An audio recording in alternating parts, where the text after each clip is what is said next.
Good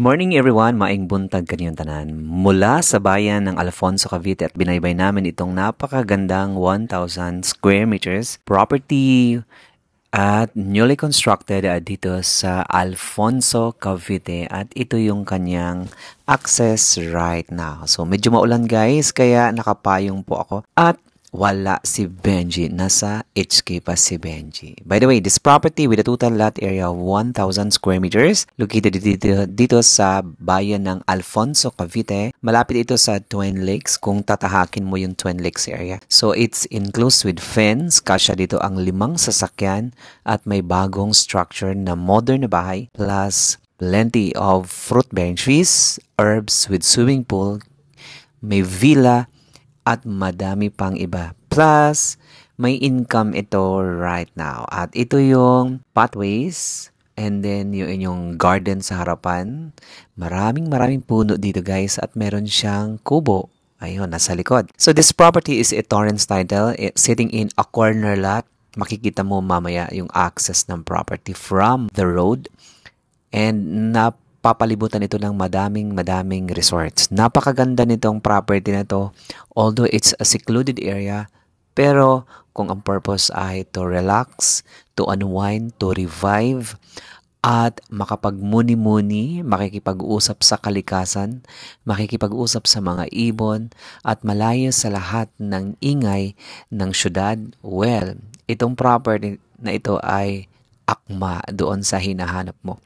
And if you are looking a ready-made property with income and meron siyang mga existing guests, ito, try mo itong napakagandang property dito sa Alfonso, Cavite. This one is selling in the market for 28 million pesos. Capital gain tax included. Okay, so you have the villa, yung puting kubo na yan ay villa. Meron siyang bedroom and a bathroom. Plus, meron kang basketball, half court, and a big size swimming pool. Makikita mo yung kanilang manpower out now. Nagpapasilong tayo dahil napaka-ulan guys. Maulan na dito kaya sabayan pa ng malakas ang hangin. Talaga namang lalamigin ka dito sa area na to ngayon. Okay, ito yung kitchen. Merong nagluluto. So makikita mo yung kitchen lang. Maganda ang kitchen, di ba?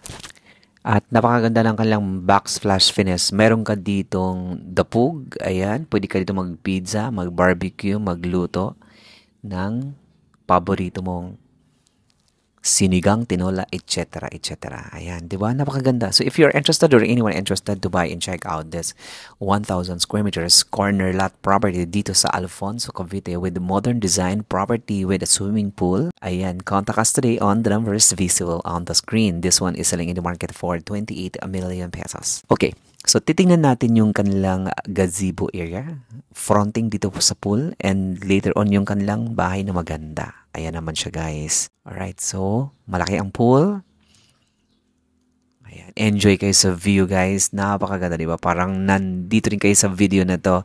Lalo na ngayon, it's a very raw video. So, wala po itong effects, walang editing, na madaming editing, wala po. So, it's fully furnished, no? Anything you see stays in the property.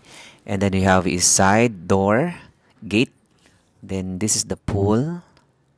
Right. So, malakas lang talaga ang ulan ngayon dito sa Cavite. Maulan na po ngayon ang panahon, kaya malamig ditong magbakasyon mula sa syudad na napaka-busy, guys. Try to check out itong property for sale dito sa Alfonso, Cavite. And then, pupuntahan natin yung kanilang house. So, makikita mo yung structural and then yung plotting ng mga rooms. Naka-assign kung saan siya pwedeng inilagay, itinayo. Pero itong kanilang modern design property na yan, no? Sobrang nice, di ba? Nakaka-relax pag nandun ka sa loob ng property. At, you know, napakadaming herbs dito tulad ng paminta. Ayan, no? Na may mga bunga na po yan. Makikita nyo, ayan, may mga bunga na yan. Napakasarap niyan sa tinolang manok, adobong baboy, at afritada. Ayan, napakaganda ng herbs na yan, guys. Okay, so you have the pathways.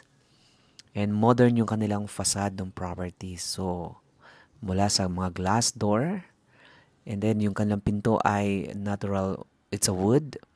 Then, naka-elevate ang property. Pagpasok mo sa loob, ito yung napakagandang loob ng property. Okay? So, anything you see, it stays in the property. It's a full furnished. So, you have a sitting area dito sa side na yan. Plus, modern lahat ng kanilang. Ayan, nabangga pa ako sa sobrang linis. Look. O, diba? Ayan. Sorry daw kasi nabangga ako, guys. And of course, no, shout out po sa ating mga clients older na laging nanonood ng ating YouTube channel. Thank you so much. Sa ating mga clients na nasa Europe, nasa Italy, sa Finland, Sweden, Switzerland, Monaco, Rome, Italy, and from the Israel. Ayan. So, thank you so much. Sa South and North America, Philippines also.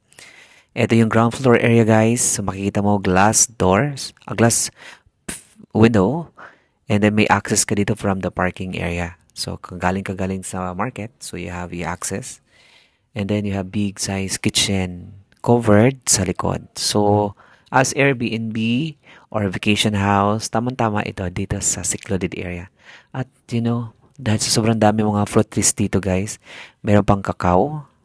Or, ang teacher ko nagsabi nito, that is not cacao, it's a kikeo. Agree ba kayo sa kikeo? Shoutout po sa Auro, yung client natin, Auro Chocolates. Napakasarap ng chocolates nila. Thank you so much, Sir Wilson, sa Auro Chocolates. And then shoutout po sa ating mga brokers, partners, and agents and the sellers for allowing us to showcase their property. Then ito yung kanilang powder room dito sa ground floor. So, yung powder room. Then aakyat tayo sa itaas, no? Papunta sa mga bedrooms. So, you have spiral stairways.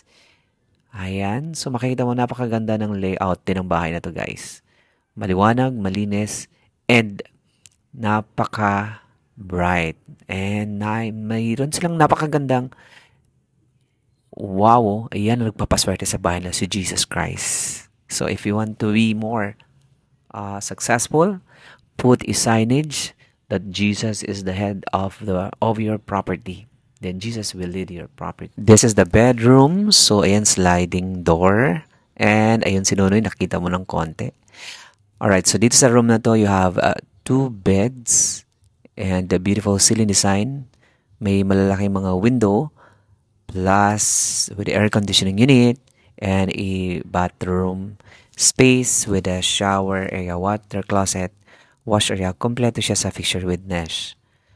Ayan. So, ayan yung property nila, guys. Sariwa. At walang stain. Nakikita mo na. Pakalinis. Super nice. Then, dito sa kabilang side naman, pupuntahan natin yung kanilang bedroom. Again, this is the bedroom number 2. Ayan, sliding door. Marami pa mga pillows. Napakalinis ng property. O, tingnan mo naman. Nakitang-kita mo naman yan, no? Lalo na yung physical appearance of the actual side ocular. So, ang ganda ng mga block out the curtain. Then, you have bathroom space here. Maninipis na curtains pala yun. Anyway, guys. Alright, Ray. Shout out po sa inyo lahat. Wala kasi si Benji, kaya ayan po. Pag wala si Benji, guys, mano-mano po tayo. Pag nandito naman si Benji, meron tayong camera. And then, ito yung 3rd bedroom with air conditioning unit, bunk bed. So, lahat yan kasali na sa sale. So, for 28 million, capital gain tax included, it's a Torrance title. So, puntahan natin po yung kanilang balcony nitong property na ito. Makikita mo, napakaganda ng area, very maaliwalas. Of course, you have the view of the swimming pool. Makikita nyo din yung linya ng kuryente. Ayan, yan yung 2-lane road. May linya na ng internet. Kaya kahit work from home, dito kayo sa napapalibutan na ng napakadaming mga puno. Napakaganda dito. Tuwing umaga, marirevive kayo, marirelax kayo. Organic lahat ang pagkain dito, guys. Kaya health is wealth. Dito ka na pumunta sa Alfonso, Cavite right now. Napakadaming mga resort ngayon dito na itinatayo at napakadaming mga investors, na nagre-retire dito ngayon sa Philippines. Pinipili nila ang Tagaytay area because of the close proximity sa major destination. Alright, so before we end, thank you so much to our listing agents, to our broker Maris for bringing us dito sa Alfonso, Cavite. Then of course, if you are interested or anyone interested to check out and buy this newly constructed property for sale dito sa Alfonso, secluded area, napakaganda mag-relax, ma-revive kayo dito guys. Airbnb, pwedeng-pwede at ito ay may income right now. Again, this one is selling in the market for 28 million pesos with a total lot area of 1,000 square meters, inclusive fence corner lot. Thank you so much and I hope to see you in our next video. God bless everybody.